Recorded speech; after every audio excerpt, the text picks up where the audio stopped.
వేసేసుకున్నావా? డాడీకి వెయ్యి, డాడీకి రా. వాళ్ళ ముగ్గురు అగో తినేసేస్తుంది, చూసారా? చూసారా ఫ్రెండ్స్? ఇయ్యి డాడీకి. వాళ్ళ ముగ్గురు అక్కళ్ళు స్కూల్కి వెళ్ళిపోరు. డాడీతో నువ్వు ఎంజాయ్ చేస్తున్నావు కదరా. ఏయ్ లక్కీ బంగారు, పాపం అన్నీ ఇచ్చేసింది, చూసారా ఫ్రెండ్స్?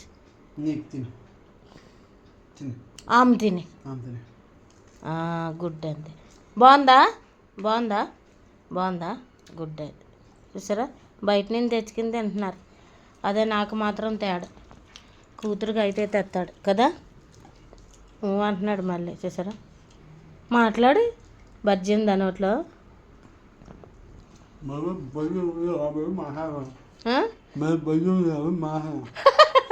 నోట్లో బజ్జీ ఉందంటే మాట్లాడలేడా? నువ్వు మాట్లాడతావారా లక్కీ? మాట్లాడతావా? బాయ్ చెప్పు గుడ్ అంతే.